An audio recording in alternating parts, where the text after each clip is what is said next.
So you have this vision that you start and you come to an accelerator like or somebody to handhold you. And what I found speaking to many of you is that you're very keen to raise money, to raise funding, but you need to think about the backstory.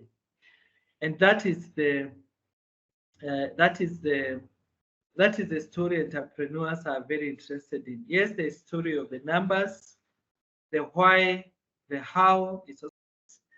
That is what I want to share with you today about, so that we are on the same page. We are all excited. Yes, a lot of people tell me I need money, but when you look back in the entrepreneur in their business, you realize that what they need, thanks you for that, what they need is to sort out their backstory, because profit is a reward for meeting somebody else's need.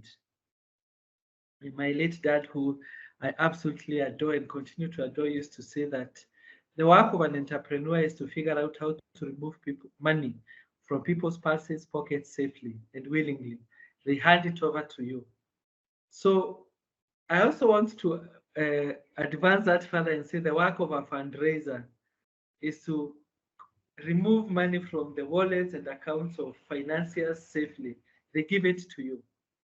And that a story is very important. So I have a couple of slides to share to frame the discussion for today. I want you to uh, to work with me so that we are in the same slide. We're in the same. We work together. So today I want to share something called equity financing as a financing option. Equity financing as a financing option. So I want to give major emphasis on equity.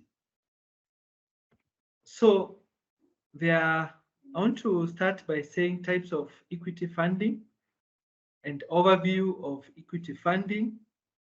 I want to share with you an important slide on pros, cons, and advantages and disadvantages of when to use equity as a funding option. I want to talk about capital structure. How do you sell shares? How many do you end up with? And then I'll end by talking about evaluating a prospective investor.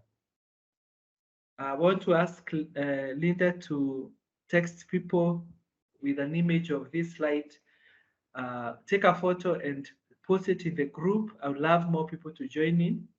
I think this is very important for people to hear and to learn.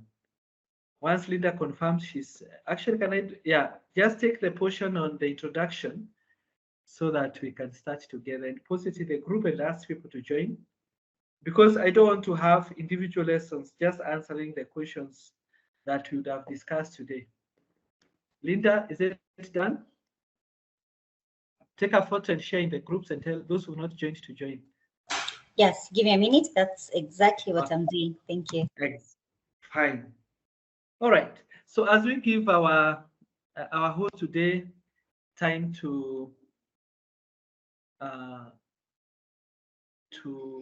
post that and invite those who are missing, I don't know. Maybe the people here just post in the chat.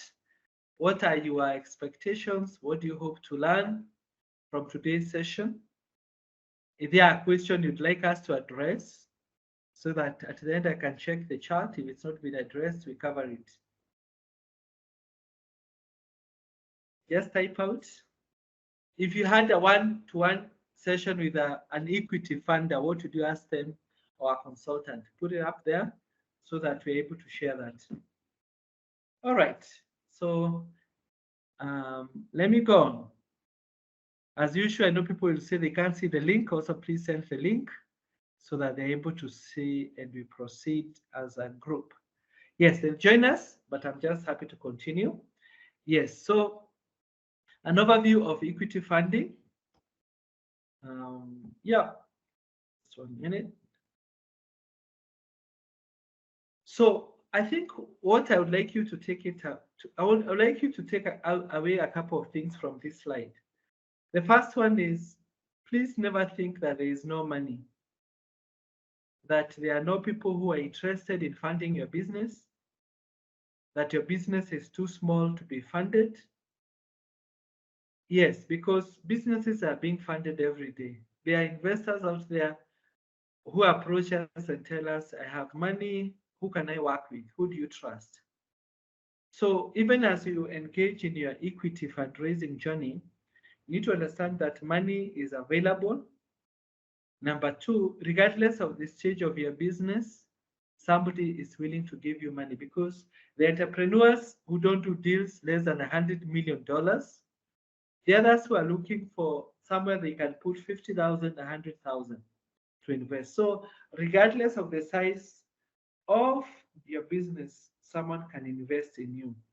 But what do you need to do as an entrepreneur? You need to structure that deal so that it becomes worthwhile for them to invest. Equity investing is somebody is investing in your business to get a shareholding. This is not debt. Debt, let's say if a bank gives you 1 million, let's say 1 million, you can either pay monthly amount of money, some of it is principal, can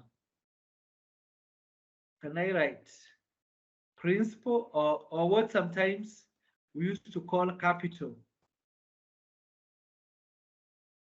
And then there is something else that the bank likes getting a lot, called interest. And though today we are talking about equity money, which is shareholding, you can agree with the bank. Let's say you are paying about 100,000 a month on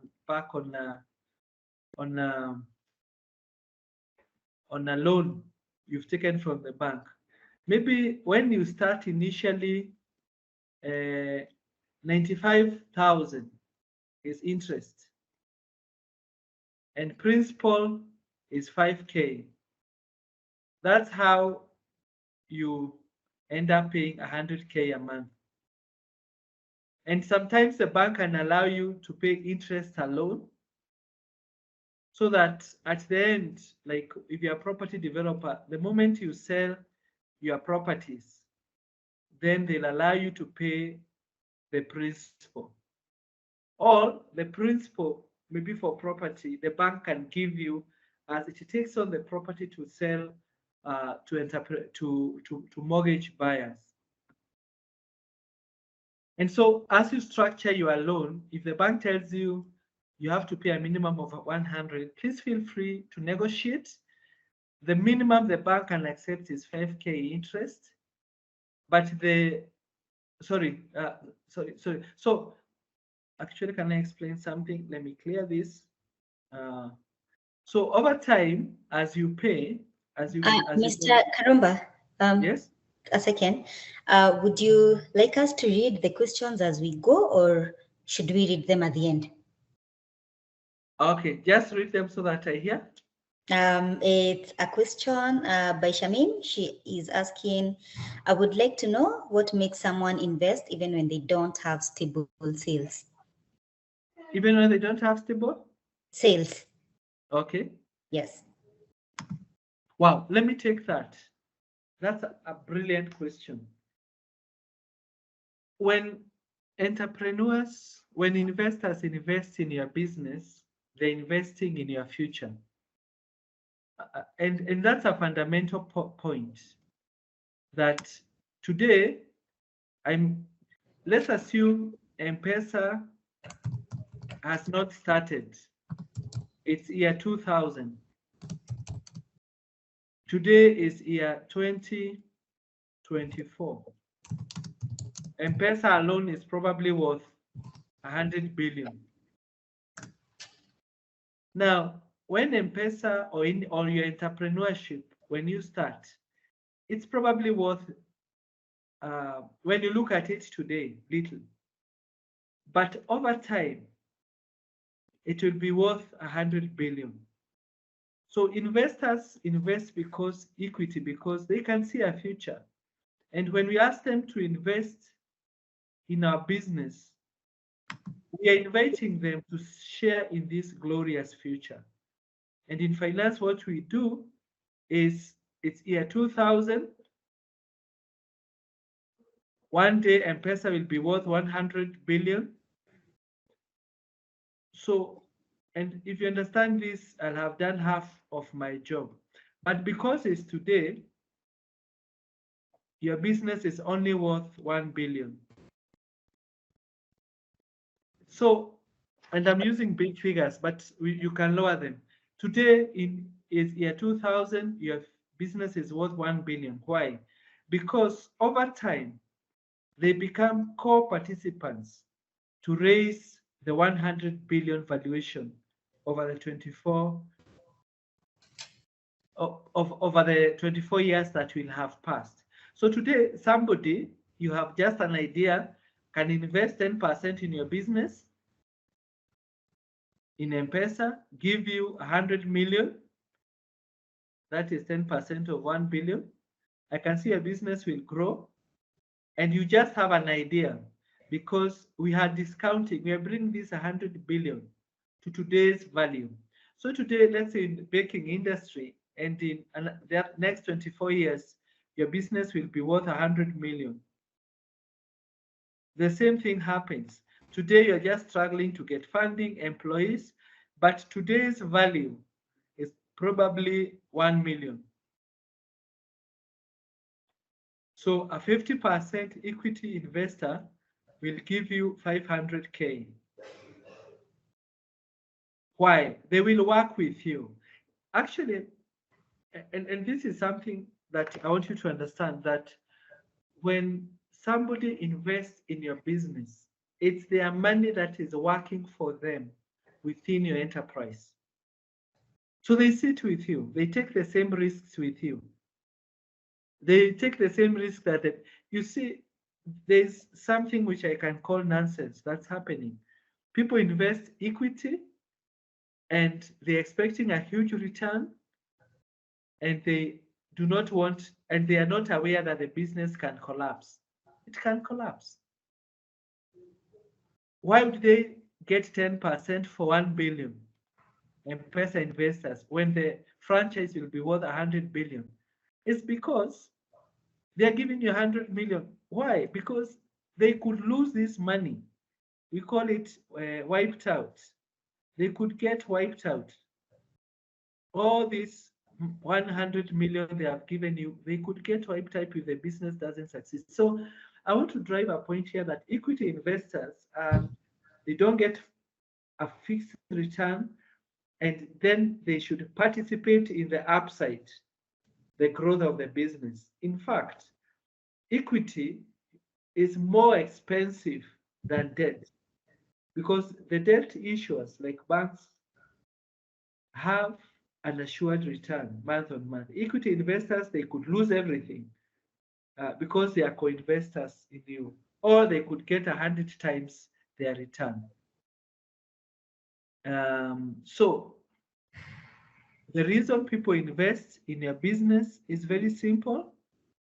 They want to participate in the future of your business. And indeed, equity investors are never allowed to participate in the past. Today, if somebody comes to buy your business and you have 5 million in the bank, they never participate in that money. That's your money. They start to gain from the day they invest. Whatever you generate from that day, that's their money. Now, so let me go on. Where does equity finance come from? Comes from family and friends. In finance, we call them the 3 Fs: family, friends, and fools. Just somebody who you met in a bus who tells you, I'll give you 1 million, and they don't know you. But let's call them angels. Mr. Kalumba, yes? I had a hand up. Yeah. by John. John, I can allow your mic, yes? No, let's take questions at the end. Let me proceed. Okay. Yeah. Okay.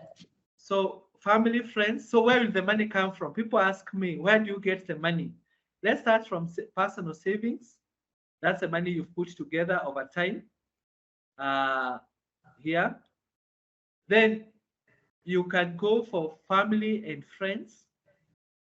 Then private investors, and Melanin Capital is exposing us to private investors, what we like to call financiers, people with money, they are looking for deals. Your partners can be a source of funding. These are people who uh, these are people who uh, are looking for investments, they're looking for deals. Either they could be private, wealthy individuals or pension funds. Partners are like your suppliers. Some of them may give you money, like short-term capital, so that you're able to make production for them. And this is something many of you should consider. If somebody is giving you a huge deal, I would like you to always ask for an upfront payment plus about 10% on top, because in this country we are running the problem of where people are not paying others on time.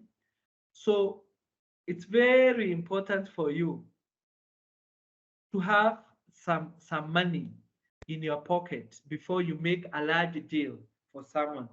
I remember like during 2 elections ago, an entrepreneur got a deal to print like 20,000 t-shirts for campaign.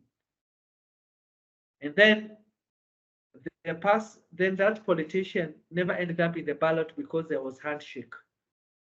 They selected another person. They agreed who will stand for elections.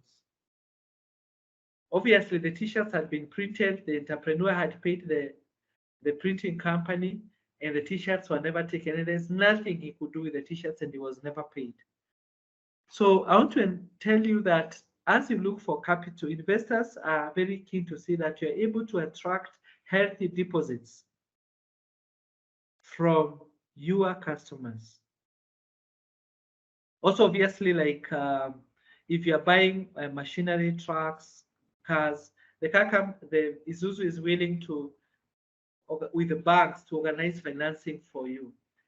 Venture capital is that people invest early in your business, and state-owned ventures. You have people like Huduma, not people like Youth Fund, Women Enterprise Fund. You have SME Authority of Kenya. I think it's very important to speak to them to see can they take a shareholding in your business. So we are saying pursuing an equity fundraise means that in exchange for the money they invest now, investors will receive a stake in your business. They participate in its performance going forward. At the outset of your fundraise, you set a specific valuation for your company, an estimation of what your company is worth, considering future earnings, which then you get the value as per today. Based on that valuation and the amount of the money an investor gives you, they will own a percentage of stock or shares in your company or business, for which they receive proportional compensation once your company sells or goes public. In the meantime, equity investors get a dividend. You meet, if they're in your board, you declare a dividend, which is a percentage of the profit you have made, and they enjoy that. Then over time, they may want to exit your business. The company is sold, it goes public, they also enjoy that. So they could invest 100 million or 3 million. When you sell to someone else, to big venture funds, to big private ventures, the stake of which they give you 1 million is worth 20 million or 5 million. That is then what they participate in. Sorry, this is not very clear, but the point will be very clear. I think it's just explaining the previous slides. Friends and family act as a major source of equity financing, and their risk profile is very, very high. Friends and family know you, they trust in you, and they're investing in you. They're not necessarily investing in your business. And that's why they will write checks to you. And venture capital, they are private equity companies, and there are many, there are angel networks actually in Nairobi that provide capital in exchange of equity in high growth companies. Such companies include Savannah Fund, Panisi, Enza Fund. There are so many funds looking for a place to invest. Many of them are big chairmans are also in this space. They want a shareholding, but many of them obviously want a well-organized business. They take high risk in your business, but also they are very demanding. They'll ask for shareholding, they'll ask for board seats, they'll ask for frequent reports, and sometimes they'll run the company for you. And if you're not matching the agreed return, they could even fire you. They say so and so only has a startup mentality, they're incapable of scaling the company. Moving on to angel investors. The angel investors are high net worth investors who provide seed capital to startups. So angels, as opposed to ventures, angels come in early, startups 2, 3, 4 years, businesses are generally less than 5 years. They are high risk takers and demand high returns. Examples of angel investors include Victoria Ventures, who do that. They invest in small, they take stakes in very high entrepreneurial activities. So I want to talk about benefits of equity finance.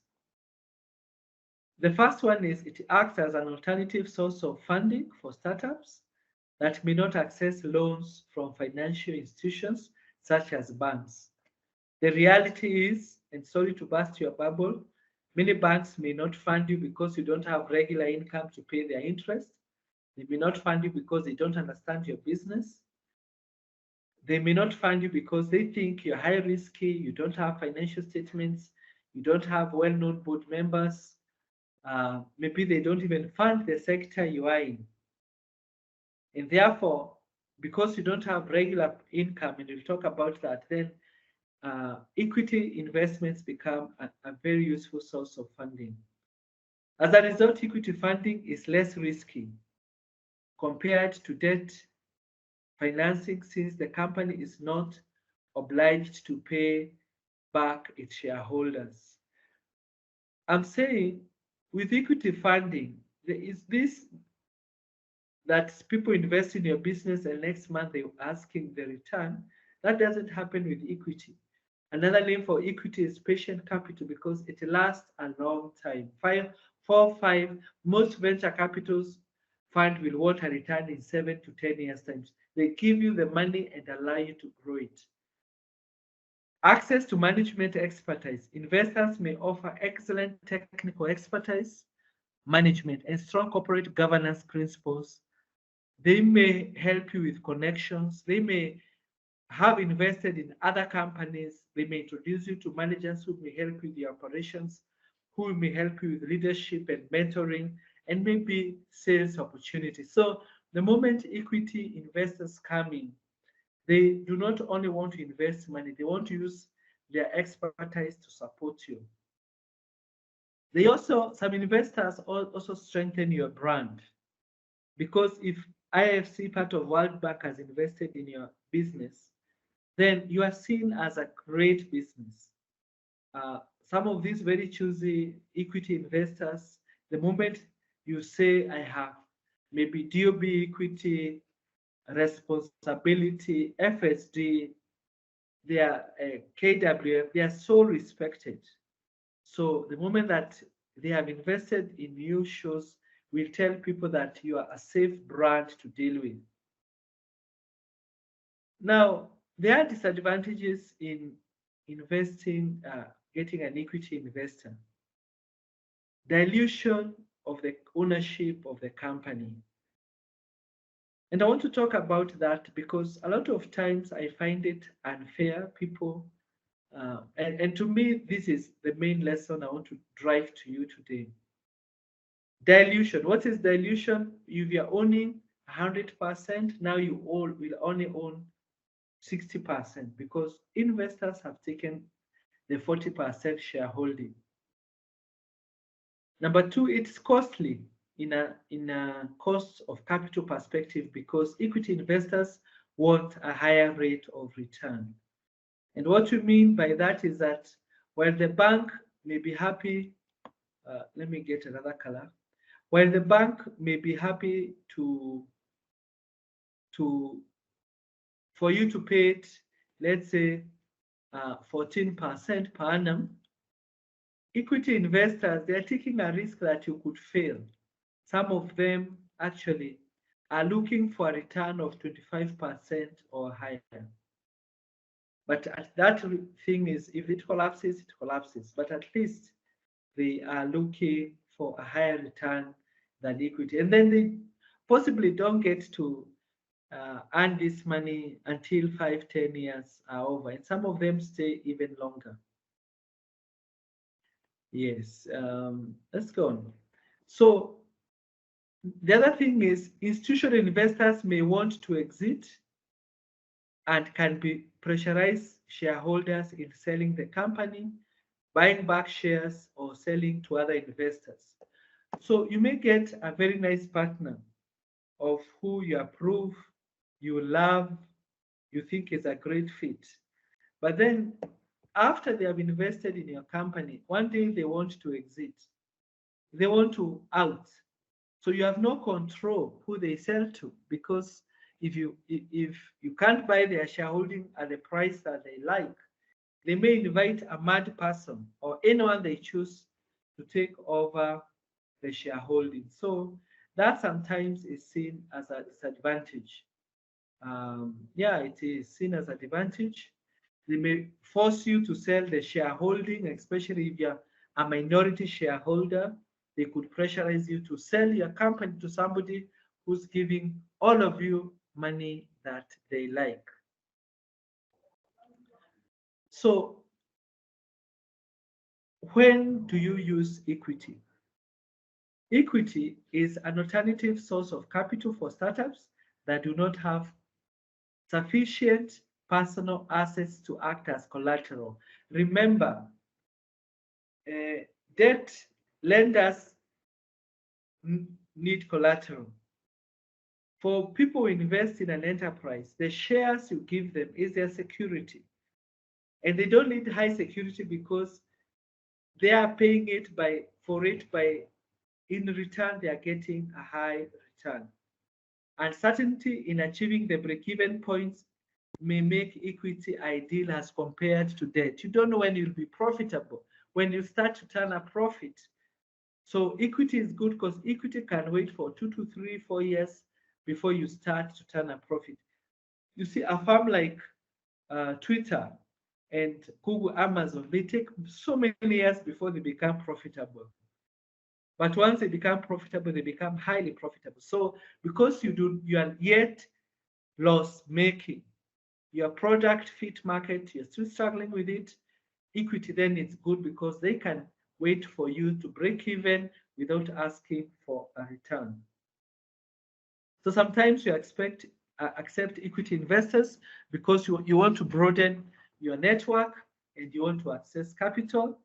And then sometimes you are so much in debt and you want to use equity to retire debts. So can I say, and you need to understand this, raising capital is a strategic decision. So for example, let's say you are many of those of you who've borrowed over the last 1 year, banks have repriced their loans upward. Probably some of you I know are paying 22, 23, 24, up to 26. You started off at 14. This debt is crushing you. So what you need is an investor like Pine Hill Capital or anyone else that may want to invest in your business to come and give you 10 million, then you use 5 million to retire the debt, and 5 million to recapitalize the business and grow. So this is what happens. This is Mr. Investor. They invest in your business. They invest in an equity fund. And normally we deal with, you will deal with a funder, with a fund. And in the fund is the one then that puts money into your business. And then what does the business do? It returns the profit, some of the profit in line with shareholding to the equity fund. The equity fund or the fund, who we like to call investors, then return money to an investor. So it could be like me, I've put money in I'm an investor who has put money into an equity fund. For example, let's call it a fund called Pine Hill Capital. Pine Hill Capital then is a fund that will invest in your business so that your business pays back Pine Hill Capital a profit, and then the investor gets a return. Now, the fund is the one that you will be dealing with, and there are hundreds of investors who have put their money into the fund.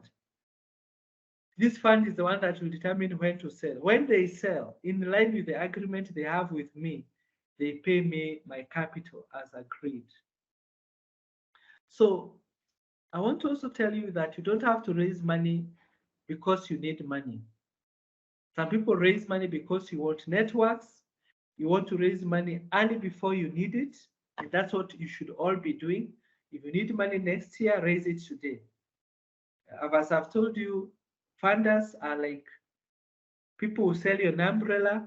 When it starts raining, they take it back. Nobody will give you money when you're in crisis. So you always raise money when life is good, when they love you, so that when crisis comes, you have money already in the bank or commitments for capital. And therefore, let me move on to what I'm calling capital structure overview. So the shareholder, the person who invests, and the person mute, please. The person who invests in your equity, in your business for ownership is called an equity investor, and it can be you or the fund that's investing equity in your business. And then a creditor is motivated by debt. So generally your money, all that money we spoke about from friends, venture capital, your retained earnings, whatever you got from government as a grant in your business is called equity. And any other money that you have to pay a monthly return or a quarterly return or an yearly return, fixed. Debt interest return is fixed and it's composed of principal and interest. It's also for a time. You can borrow for 6 months, you can borrow for 3 years. Get it from me. Shareholding is forever. People, shareholders, there are shareholders who bought shares of Coca-Cola 40 years ago. They will have them for another 100 years unless they sell or the company collapses. You need to understand that when you raise shareholding, it's not for 2 years. As long as the shareholder has not sold their shares, it's forever. 1 billion years to come. You will have them as a shareholders, as partner in that business. Capital structure is how a firm finances its overall operations and growth by using different sources of fund. Capital structure can be a mixture of long-term debt, short-term debt, common equity, preferred equity. So there are very many debt structures.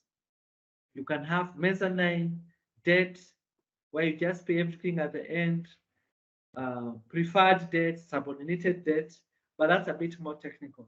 Equity, you can have equity as a percentage from so many sources, maybe 10% from friends, 5% from own savings, and then you can have so many people owning shares, including employees of the company. They can own shares in the company. That's still part of your equity proposition. Now, equity is the amount of money that would be returned to a company's shareholder if all the assets were liquidated and all of the company's debt was paid off in the case of liquidation. And what I mean by that is that if today you have a company valued at 10 million, and if you paid everybody who owed money, suppliers, banks, 5 million, you'll end up, and you sold all the assets. So 10 million is all the assets. It's the net worth of the business. 10M, what you owe, what is in store. Then, and indeed your future, yeah, your future, your glorious future. And then what you currently owe is 5 million. You'll end up with 5 million. And this is the equity of the company. Remember, equity can be negative. Like Kenya Airways for a long time, and I believe even now, had a negative equity. How does negative equity happen? It happens because if Kenya Airways had assets worth,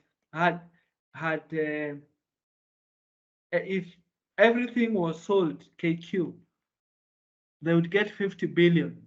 However, they owe banks, government, parastatals 100 billion. Because they have borrowed so much, they would end up with a NIF minus 50 billion equity position. So equity can be negative. But I want to bring a wonderful point here. The fact that they have 50 billion worth of negative capital doesn't mean that they cannot get a return. They cannot sell the company for a lot of money. Why?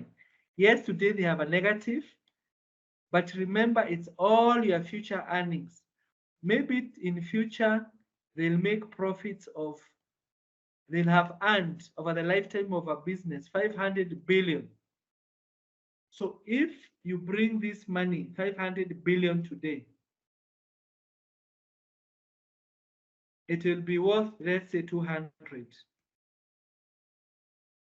And I know I'm speaking interchangeably, but just for learning purposes. So if you see me getting a bit confused, don't worry, stay with me, because I'm trying to get you somewhere. So the 50 billion they'll make by flying people all over the world. Today we see it will be worth 50 billion. And then they're in a negative equity position of 50 billion. And so we can still say they are worth 150 billion. So here I'm considering their future earnings as an investor. Here I'm considering just the equity. I'm now coming in as an investor. So I'm saying the company has negative equity, but it's a good investment because the future is bright. Just like the future of all of us listening to me here. I hope that's very clear, that you can be making losses like many of you are doing, but you can still attract an investment because we are investing in your future. You are like M-Pesa, a small baby called M-Pesa. When I come and see the future, it's very bright. And some of you tell me I need to wear goggles so that my eyes remain sober. Great. So if we are together, just put up a thumbs up in the chat box so that I know who left me talking alone and who is listening to me. Say hi or put a thumbs up so that I know we are together. You know, sometimes it's easy to be left alone on a call. Yes, I can see those ones coming in. Thank you very much. All right. Where did all the time go? Now, oh my goodness. So debt versus equity. Oh my goodness, I started 10 minutes late. I might need to extend. So a company's proportion of short and long-term debt is considered when analyzing capital structure. So there's short-term debt and long-term debt. You may have debt which will be mature in 4 or 5 years. You may have debt maturing in the next few months. That's what we call short-term debt. And you need to understand this language when raising capital and talking to your bankers. A firm's equity to debt ratio is the amount of debt to equity, a very important ratio. You need to understand it because you may have debt of 50 million and you have equity, that your own money in the business is 50 million. That's what we call a debt to equity ratio of 1. If you have debt of 100 million and equity is 50, we say you have a debt ratio of 2. So the higher the debt ratio, because it's the numerator, the more your ratio is bad because you are borrowing more and more. Usually a company that is heavily financed by debt has more aggressive capital structure and therefore poses greater risk. Why? It's likely to collapse because of the monthly return. Many of you know that with debt, even as an individual, your finances can collapse. This risk may be high. Companies that use more debt than equity to finance assets have a high leverage ratio and aggressive capital structure. A company that pays for assets using more equity than debt has a lower leverage ratio because the lower figure, equity is high. So if we put in an injection of 100 million, we end up with a debt of 100 million, but now we have equity of 150. What has happened? Our leverage ratio has gone down. That said, a high leverage ratio or an aggressive capital structure can also lead to high growth rate, whereas conservative capital structures can lead to lower growth rate. Why? You're getting more money into your business, more debt, which is likely to allow you to buy more capital. Yes. So basically, we advise people to ask for equity when they are doing large capital projects, new factory, new equipment that will serve you for a long time. Because initially those equipment may not be operating at full capacity and they may take long to return. Why do we tell people is the best to use debt? For working capital, probably buying stock, salaries if you're really at a corner, paying suppliers, those day-to-day expenses that are regular. Small expenses, debt is good, but equity is good to heavy capital items like a new factory, a new processing plant, vehicles, transport, building offices if you need to. Oh my goodness. For those of you who did math, welcome. And those of you who are terrified by math, you are still my friends. But I want you to understand what happens when you issue money. My friends, put on your seatbelt because if you blink on this slide, you miss. And it's a very important slide. So this is, please, I really want you to focus on this. If your phone rings, ignore it because this is why I'm doing this session today. So listen. So this is where you are today. You have an owner or co-owner. Mr. Karamba, just Yes? to check, just to confirm, have you moved slides? Because we are still on slide 2. Or am I the only one who can't see any? You're still on slides 2? Yes. You've not been seeing my slides? No. I'm embarrassed. Why didn't you tell me earlier? I actually thought you were just going through HH item. Oh my goodness. Yeah.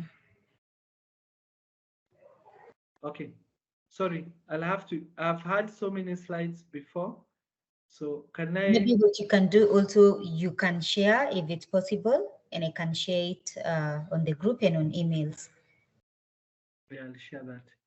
Okay, sorry about that. I was thinking you are coming along with me. What can you see now? Slide 12. Okay, that's fine. I think let me do this so that we continue. Time is running quickly. Sorry about that. Next time I'll have to ask whether my slides are moving. So let me share with you this. So this is your original position where either you own 70% of the business, your co-founder owns 30%, or you as an individual, you own, so let me just put up this so that I'm able to highlight. Oh, my slides are not moving yet, eh? Yeah, we are on slide 12. I hope everyone, Can you see this slide with figures now? Yes, that is slide 12. Yes. Okay. So this is where we start. So initially, both of you may own 70% and 20%. I want to write this because this. Let's continue talking. Can you still see the figures? Because I want to use the highlighter. Can you see me shading? Lucy, can you see me shading? No. From my end, there is no. But I'm on slide 12. Yeah, I can see the pointer moving around on your screen, but I haven't seen anything you've shaded. Okay, but that's fine if you can see the numbers. So let's do this quickly. So you start with 100% ownership. You own a total of 1,000 shares. So your ownership is 70%. Your co-founder 30%. That's 100%. So someone comes along, they invest $1 million bob in your business. So now what has happened? Your business now, originally, you'll have to issue them 111 shares because they bought 10% of your business worth 1 million. So your new shareholding becomes the original investors own 90%, the new investor owns 10%, and the business is still worth 100%. And why is this important? It's important to understand that while your shareholding has gone down, both of you to 90%, you have not lost value, because if your business was worth 10 million, somebody else has come and invested 1 million. Now you have 11 million.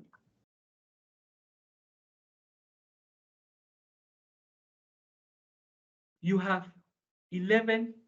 Oh, so you can't see me writing my numbers. Okay, I'm sorry. So, but now you have 11 million because 1 million was pumped into the business. So though your shares are decreasing from 100% to 90%, because a new investor has come who gives you 1 million, the 90% is still worth 10 million. Yes. Let me repeat that so that I am with you in a wonderful way. What's our starting position? Is that we have a business with 1,000 shares worth 10 million. Somebody else has come, we've given them 10% shareholding, which is here on my right. They have given us 1 million. This is 1 million they have given us. Now we have an extra 1 million in the business worth 10% shareholding. Now, because I've sold my shareholding, I've come from 100%. Now my shareholding is worth 10%. It's worth 90% because I'll have to issue shares to the new investor. But you've not lost anything because now, though my new shares are worth only 90% of the enterprise, the cake has become bigger because somebody else has put 1 million. And now the future of the company, any profits we make, any dividends we make, the new investor will be entitled to 10%. Awesome. So the moment you issue shares in your enterprise, you will continue to grow your business. You'll continue to grow. You'll end up with less shareholding, but it's still worth the 10 million initially at the start because now this person has given you extra money, and that is why they have shareholding, and you grow the cake. So Bill Gates today owes less than 4% of Microsoft, but he's still a billionaire because people have invested in Microsoft, given them a lot of capital to grow. So we normally tell investors, use debt for short-term expenses, use debt for low return projects that must be done, use debt for core parts of the business, and as you wait for equity funding to come through, you can use debt. Use equity for long-term growth, high impact projects, pivots in strategy. You're moving from one area and you're going to another area where you have no track record. Debt will be good because it's patient, because you're taking a risk, you may not get a return. Also, experiential products and services. Debt is good. Let me say that as you, it's 4, please allow me another 8 minutes. As you accept investors, you also have to evaluate them. Please don't just say yes to all the money you get. You must look, some investors hate risk. We call them risk-averse investors. There are investors that love risk, and some investors are risk neutral. So understand the degree of risk aversion of the investor you are looking for. So if you are a young business, please avoid risk-averse bankers and risk-averse equity investors because they will not invest in you. Try and look for banks that love to invest in risky projects, and risky by mean new projects, young entrepreneurs. So risk-taking investors will take on additional risk to make higher profits. That they're willing to invest, but in exchange of the high risk they are taking, then they enjoy a higher return. They typically invest in more volatile businesses that are new and tried projects. They hold the investment for a short period. They are more like traders. Of course, risk-averse investors are risk-averse. They want low risk. Yeah, so I'm telling you, as you look for equity investors, get the right investor for you. Don't waste time looking for people who will not accept to lend you money and invest in you given your level of risk. Identify firms, identify individuals that target your industry. We normally ask them, do you invest in property? They say no. Do you invest in new businesses? No. You kill the story so that you're only talking to investors who love your industry, who love the stage at which your company is, whether new, 4 to 5 years, who also love to give you the amount. There are people who don't invest less than $1 million. There's no need to talk to them if you need 400,000. Also, you also need to look for people who invest in Kenya if your business is in Kenya. So if they tell you only interested in South Africa, Central Africa, West Africa, forget about them. And I feel you, because you'll soon be graduating, the skill I want to leave with you today is how do you raise capital? And one skill is understanding that searching for the right investor is critical by understanding what sort of return do they look for? What side of industries, sectors do they look for? Do they only invest in companies that have sales of 100 million shillings? Because if you don't have those sales or you can't justify, they will not touch you. Do they only invest in profitable companies?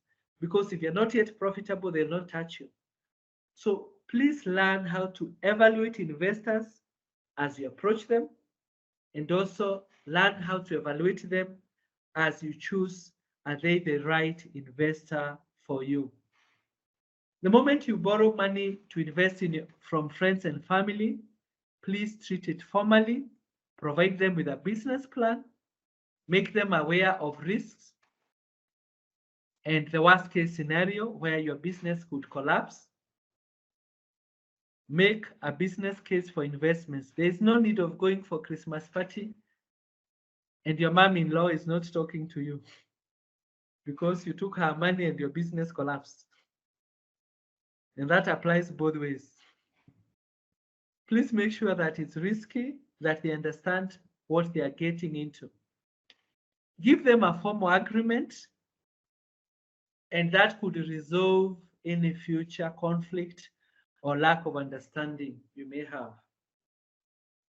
Please don't just give equity to your company to someone because you need a director. As somebody, we have directors who don't own shares. And that is a confusion. People think that the fact that I am a director in your company, I have to be given shares. No. You may give me some few shares, or you can choose not to give me any shares as long as we agree my terms of service as a director. You may also want to consider your employee, giving your employees shareholding for the purpose of retaining them and incentivizing them, especially when you are a profitable business. Now, I think that's not part of our today's class. We are out of time, exactly 60 minutes since I started. I want to go back to the presentation and start to engage you on any questions you have. But I do sincerely hope you begin to understand a couple of things as I summarize. The first one is, actually, I don't know. Let me flip through my presentation. Sorry for a minute, because I'm sorry that you are not able to see what I was sharing. I can do it from here as a summarize. We talked about equity. Here we went through who you could raise money from: friends, family, private sectors. And if you get frustrated by one category of investors, maybe state-sponsored, don't give up. We went ahead and said benefits of equity investing. The money is patient. They could provide you with leadership, contacts. Equity investors could also give you debt that is short-term, while you still have their equity. We also said that you get diluted because the share of your Bill Gates only owns 44% of Microsoft. It's costly because it's high risk. They'll demand high return. And also they may sell shares that up with other people you may not like. I explained to you that an investor invest in a fund that invests in your business, then you pay back the fund. The fund pays the investor, but you could jump the fund where the money goes directly. I told you that structure is either debt, and there are so many types of debt, or equity, and equity could have different terms from different people. And then I think by the time I was sharing this slide, you are with me, seeing what I'm doing, and that's always a pleasure. So, but then I've ended up with other wonderful slides saying, please learn how to evaluate the investor. Do they invest in your sector? Will they accept the risk? Let's say you are a 2, 3, 4 person business. These guys only invest businesses with 1,000 employees. Please stop talking to them, and you look for the person who targets your sector, targets the stage of your company growth, who invests in. If somebody only invests $40 million, they may not like to invest 1 million shillings in your company. Yeah. So my parting shots as I welcome our moderator is, ask investors who approach you, please run me through. This is my secret to you. Please run me through other enterprises that you have invested in. What are their characteristics? How long did it take for you to invest? Why did you invest? How is the relationship? Do you have to give them, did you ask for a board seat? So that you begin, please don't be beholden to investors. Also ask them questions. How soon do you plan to exit? Somebody might just buy shares from you. Tomorrow they're bringing you a mad person on your board or as a shareholder. Ask them questions. How long is the due diligence? What's the typical amount of money you invest? What would happen if for any reason my business hypothesis doesn't work? And the moment you agree, now once you are in business, you are in good hands, and you'll do well.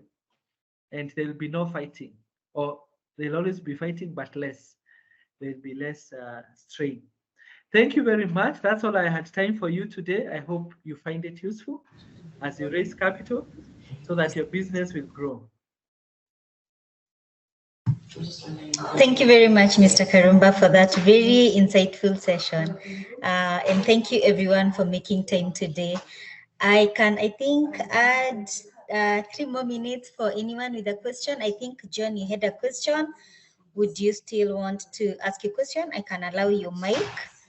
Anyone with a question? I have 2 minutes that I can add. You can raise your hand, and I can allow your mic so that you're able to ask your question. We're getting a lot of, thank you, Mr. Karumba, for that great presentation.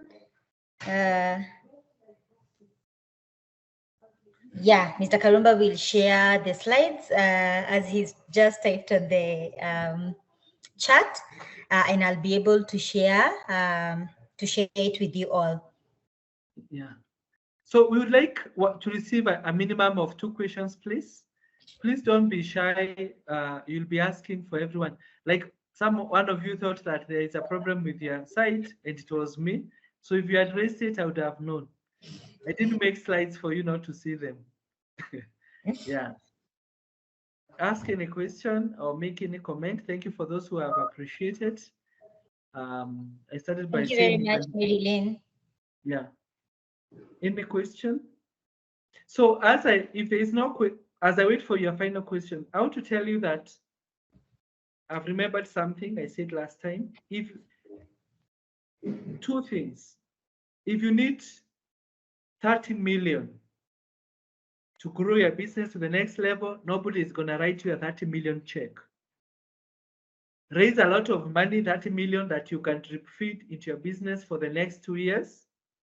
But then investors will first of all give you 5 million, then 10 million, then another 5 million, then another 5 million, then another 10 million. Because it's good to tell the investors, because you cannot use up the whole amount today, that the strategy by which you raise capital.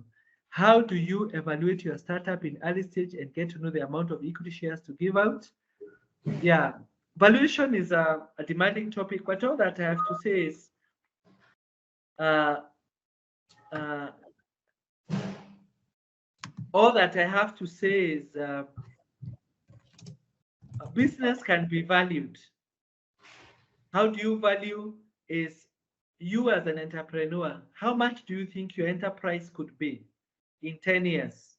You said it could be worth 100 million. And then what is 100 million? The value of 100 million today is 20 million. That's the value. So it's a two-step process.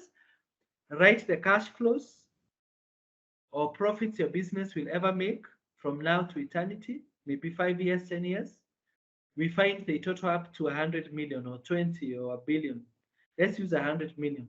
Then we ask ourselves, when we value a business, because this business will make 100 million in 10 years, what's the value of 100 million today?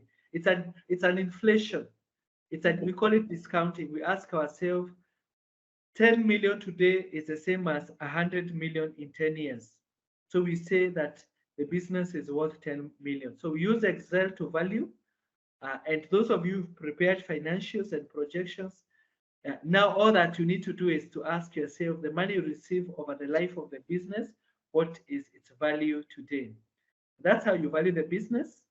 Yes, because it's an estimation of future. And you are the person who is best positioned to know how valuable your enterprise is.